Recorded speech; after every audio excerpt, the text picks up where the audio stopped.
రాకాలోకంకి స్వాగతం. ఈ కంటెంట్ మీకు నచ్చినట్టయితే లైక్ చేయండి, మీ బంధుమిత్రులకి షేర్ చేయండి. ఇప్పటి వరకు సబ్స్క్రైబ్ చేసుకోకపోతే సబ్స్క్రైబ్ బటన్ని నొక్కండి, అదేవిధంగా బెల్ ఐకాన్ని కూడా తప్పనిసరిగా నొక్కండి. జై హింద్ మిత్రులారా. జమ్మూ కాశ్మీర్లో చలి ఇప్పుడిప్పుడే పెరుగుతోంది, తీవ్ర రూపం దాలుస్తోంది. నెమ్మదిగా కొండల మీద మంచు పడడం మొదలైంది. కొండలన్నీ కూడాను త్వరలో మంచుతో కప్పబడిపోతున్నాయి. సహజంగానే ప్రజలు రూమ్ హీటర్లను వెలిగించుకుని దుప్పట్లను కప్పుకుని హాయిగా నిద్రపోయి కాస్త సూర్యుడు నెత్తి మీదకి వచ్చేదాకా నిద్ర లేవద్దని అనుకుంటున్నారు. సరిగ్గా అదే సమయానికి జమ్మూ కాశ్మీర్లోని వివిధ జిల్లాల్లో వివిధ ప్రాంతాల్లో తలుపులు టకటకా చప్పుడైనాయి.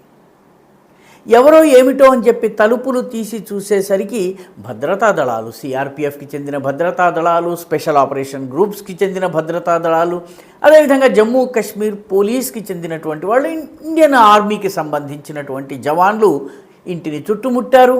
తలుపులు తీయించిన తర్వాత ఇంట్లో సోదాలు చేయటం మొదలుపెట్టారు. ఇది జమ్మూ కాశ్మీర్లోని దాదాపు అన్ని జిల్లాల్లో, ముఖ్యంగా కశ్మీర్ లోయలో ఉన్నటువంటి దక్షిణ కశ్మీర్లో ముఖ్యంగా ఉగ్రవాదము, వేర్పాటువాదము, జిహాదీ ఉన్మాదము బాగా పెచ్చరిల్లేటటువంటి దక్షిణ కశ్మీర్లో ఉన్నటువంటి షోపియా కావచ్చును, శ్రీనగర్ కావచ్చు, కుల్గాం కావచ్చును, అదేవిధంగా పుల్వామా కావచ్చును, ఈ జిల్లాలన్నింటిలో కూడాను చాలా చోట్ల సోదాలు ప్రారంభమయ్యాయి. అదేవిధంగా కొంత బారాముల్లా జిల్లాలో ఉన్నటువంటి హద్షూరా కావచ్చును, టంగ్మార్గ్ కావచ్చును, ఈ ప్రాంతాల్లో కూడా దాడులు ప్రారంభమయ్యాయి, సోదాలు ప్రారంభమయ్యాయి, అరెస్టులు ప్రారంభమయ్యాయి. చాలా పెద్ద ఎత్తున జరగడం మొదలైంది. ఉదాహరణకి జమ్మూ ప్రాంతము ఉగ్రవాదానికి కాస్త దూరమని చాలామంది భావిస్తారు. కానీ జమ్మూలో ఉన్నటువంటి రజౌరి, రాంబన్, కఠువా ఈ 3 జిల్లాల్లో కూడా విస్తృతమైనటువంటి తనిఖీలు ప్రారంభమయ్యాయి. ముఖ్యంగా రాంబన్లో ఉన్నటువంటి బనిహాల్, ఈ బనిహాల్ దగ్గర ఉన్నటువంటి కనుమ ఒకటి ఉంటుంది. ఈ కనుమ జమ్మూని కాశ్మీర్ని వేరు చేస్తుంది, చాలా ఇరుకైనటువంటి కనుమ. ఈ బనిహాల్ కావచ్చు, గూల్ కావచ్చును, ఈ ప్రాంతాలన్నింటిలో సోదాలు జరిగినాయి. అదేవిధంగా డోడాలో కూడాను ఇంటింటి సోదాలు ప్రారంభమయ్యాయి. లోలాబ్ వ్యాలీ, నిజానికి కశ్మీరు లోయకి ఉత్తరాన 2 లోయలు ఉంటాయి, చాలా అందమైనటువంటి లోయలు. ఒకటి లోలాబ్ వ్యాలీ, ఒకటి గురేజ్ వ్యాలీ. ఈ లోలాబ్ వ్యాలీలో ఉన్నటువంటి అందరూ సెల్ ఫోన్ అమ్మకందారులు, సిమ్ అమ్మకందారుల దగ్గరకు వెళ్ళి సిమ్ల తనిఖీ ప్రారంభమైంది. చాలా పెద్ద ఎత్తున రాష్ట్రమంతా ఏకకాలంలో ఈ ఆపరేషన్స్ జరిగినాయి.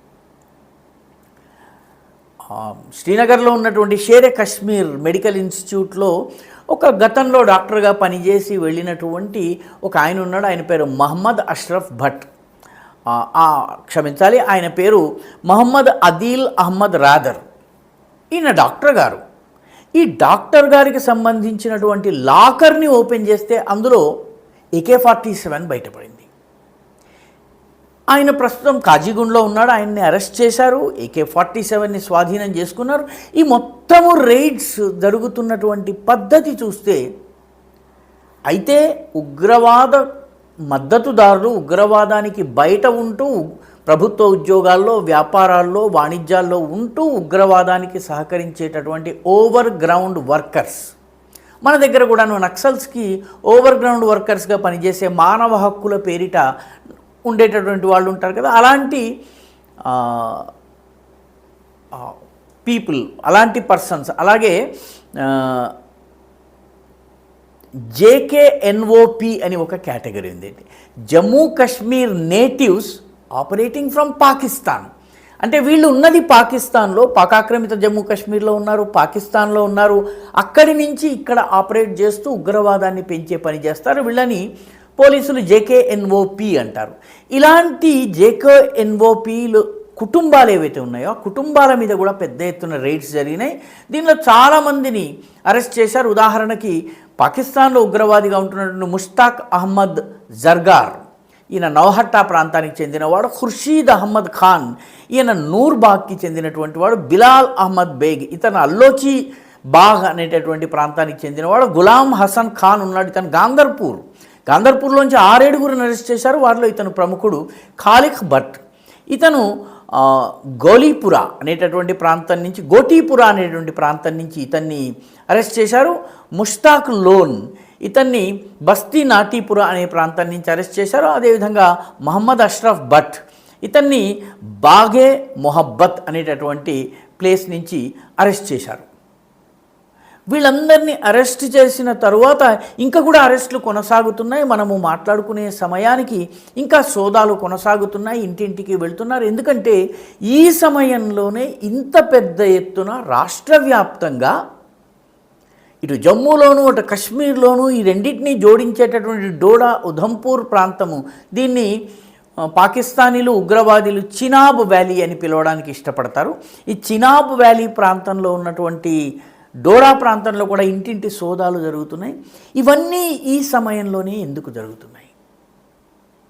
ఈ సమయంలో ఎందుకు జరుగుతున్నాయంటే ఈ సమయంలో కొండ చర్యల మీద, కొండ కనుమల మీద, లేకపోతే పర్వత ప్రాంతాల్లో, ముఖ్యంగా జమ్మూ కాశ్మీర్లో ఉన్నటువంటి హాజీపీర్ పాస్ కావచ్చు, శంషాబాడి రేంజ్ కొండలు కావచ్చును, అదేవిధంగా ఈ హిమాలయాలకు సంబంధించిన ట్రాక్స్ ఏవైతే ఉన్నాయో వీటన్నిటి మీద, ముఖ్యంగా ఈ కాజీగుండ్, బనిహాల్ ఈ ప్రాంతాలన్నింటిలో కూడా మంచు పడడం ప్రారంభమవుతుంది. మంచు పడడం ప్రారంభమైతే పాకిస్తాన్ నుంచి ఉగ్రవాదులు చొరబడడం కష్టమవుతుంది. పాకిస్తాన్ నుంచి ఉగ్రవాదుల్ని ఈ అక్టోబర్ నవంబర్ మొదటి 2 వారాల్లోనే, నవంబర్ మొదటి 2 వారాల్లో పంపించేయకపోతే ఉగ్రవాదులు ఉండరు. కాబట్టి వీళ్ళు ఉగ్రవాదులు రాలేకపోతే ఏం చేయాలి?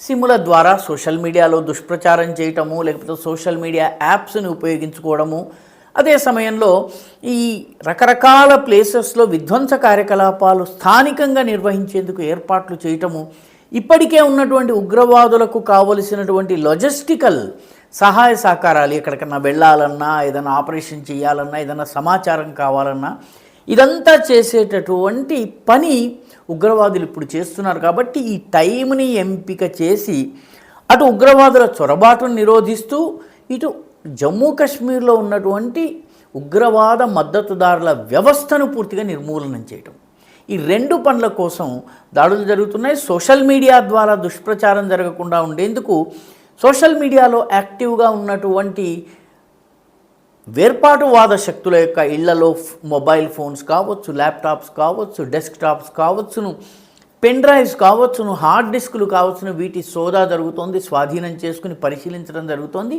ఇదంతా చాలా పెద్ద ఎత్తున జరుగుతోంది. నవంబర్ చివరి 2 వారాల నుంచి మళ్ళీ ఫిబ్రవరి వరకు పెద్ద సంఘటన జరగకుండా ఉండాలంటే, ఉగ్రవాదం జరగకుండా ఉండాలన్నట్లయితే వీళ్ళ మీద యాక్షన్ తప్పనిసరి.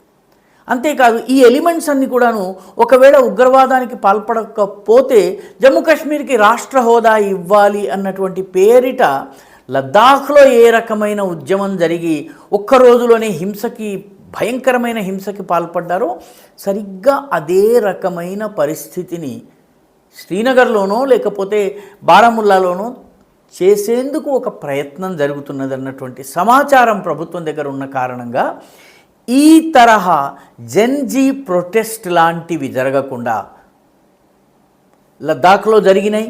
ఒక రోజులో దాన్ని కంట్రోల్ చేయడం జరిగింది, దాని యొక్క సూత్రధారిని అరెస్ట్ చేయడం జరిగింది.